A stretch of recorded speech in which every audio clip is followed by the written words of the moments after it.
Hai teman-teman, selamat datang di IT News, tempatnya berita aktual dan fakta yang jarang diungkap media lain. Yuk dukung kami dengan cara subscribe, like, komen, dan share, supaya lebih banyak orang tahu apa yang sebenarnya terjadi.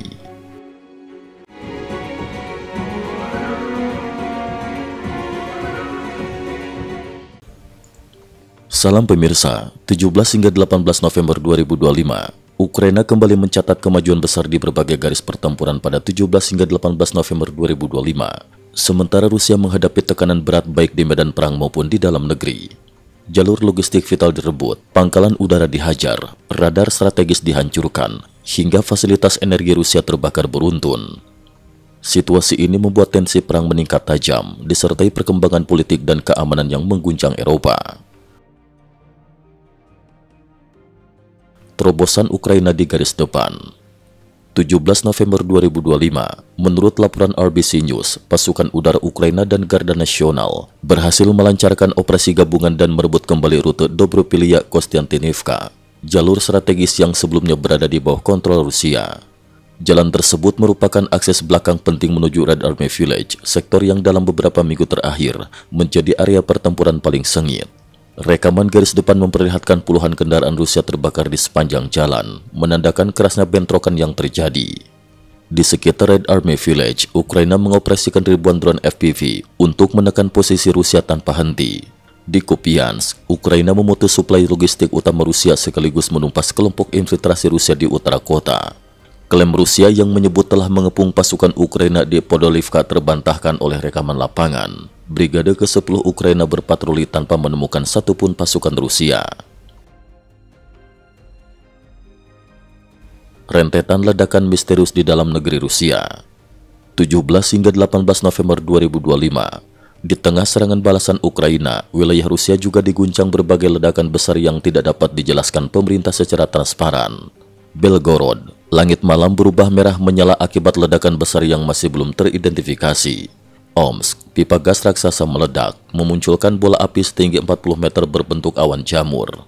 Pemerintah Rusia hanya menyebutnya sebagai kebocoran pipa, tanpa penjelasan teknis. Pembangkit listrik Donetsk dihancurkan, pangkalan udara Crimea terbakar. 18 November 2025, media investigasi Astra melaporkan bahwa unit sistem drone pertama Ukraina meluncurkan rudal FV-2 ke pembangkit listrik tenaga uap Zhuivska di Donetsk.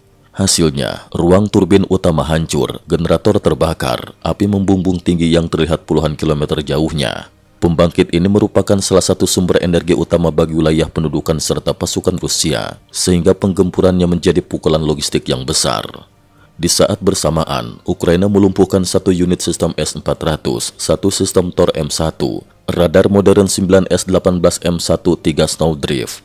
Sementara itu, citra satelit menunjukkan pangkalan udara Kirovsk di Crimea mengalami kerusakan besar. Gudang drone Orion hancur, 2 hanggar terbakar, area sekitar menghitam akibat kebakaran sepanjang malam.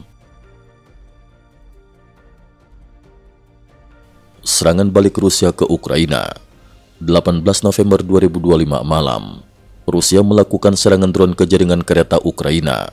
Dampaknya, ledakan di stasiun Dnipro menunda 2 perjalanan kereta. Beberapa stasiun di Kharkiv diserang. Seorang pekerja kereta api di Berestov luka akibat serpihan. Beberapa bangunan hangus terbakar sebelum api dipadamkan.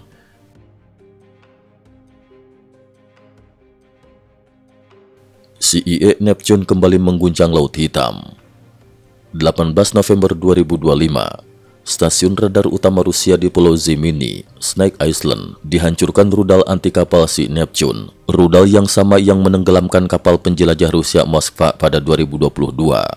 Rudal melaju rendah menyusuri permukaan laut, menembus pertahanan udara Rusia dan menghantam pusat radar, memicu kebakaran besar yang memusnahkan seluruh instalasi. Penghancuran radar ini membuat sistem peringatan dini Rusia di Laut Hitam lumpuh sebagian. Prancis Kiev tanda tangani perjanjian militer terbesar di era perang Ukraina. 17 November 2025, pangkalan udara Villa Koblai, Paris. Presiden Volodymyr Zelensky dan Emmanuel Macron menandatangani perjanjian pertahanan paling ambisius sejak 2022. Isi perjanjian: 1. Pengadaan 100 jet tempur Rafale untuk Ukraina. Pengiriman dijadwalkan bertahap hingga 10 tahun ke depan. 2. Perancis mengirim sistem pertahanan udara SAMPT tercanggih. SAMPT terbukti efektif setelah menembak jatuh 3 rudal jelajah Rusia hanya dalam 30 detik definitsia. Keunggulan SAMPT dibanding Patriot, radar cakupan 360 derajat, jangkauan deteksi 500 km, waktu reaksi 5 hingga 10 detik, mobilisasi tinggi, siap pindah dalam 30 menit, Patriot butuh 4 hingga 6 jam. Perjanjian ini menjadikan Ukraina negara dengan salah satu kekuatan udara paling modern di Eropa.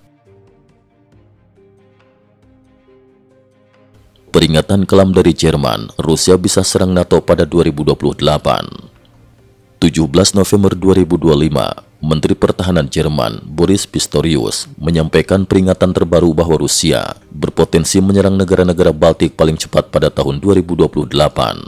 Perkiraan ini lebih cepat setahun dibanding laporan intelijen sebelumnya, 2029 hingga 2030. Eropa langsung merespon dengan peningkatan anggaran militer terbesar sepanjang sejarah. Sementara itu, ekonomi Rusia sedang tertekan. Harga minyak jatuh ke 36 US dollar per barel, permintaan global merosot, industri bahan baku terpukul, pabrik silikon terbesar Rusia resmi ditutup. Moskow dikejutkan upaya pembunuhan Shoigu.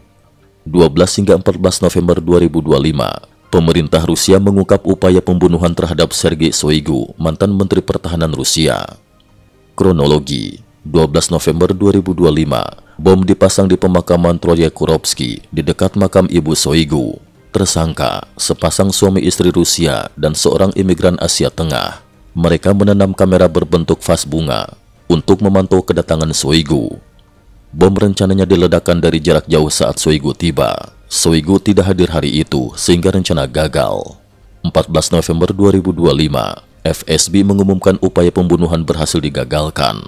Rusia menuduh intelijen Ukraina sebagai dalang, namun menariknya, nama Shoigu tidak disebutkan dalam pernyataan resmi, menandakan sensitivitas politik yang sangat tinggi. Upaya ini menunjukkan bahwa perang bayangan antara Kiev dan Moskow kini telah masuk ke jantung kekuasaan Rusia. Kesimpulan: perkembangan pada 17 hingga 18 November 2025 menunjukkan bahwa konflik Ukraina-Rusia memasuki fase paling agresif dalam beberapa bulan terakhir. Ukraina memukul Rusia dari garis depan, udara, laut, hingga fasilitas energi dalam negeri Rusia.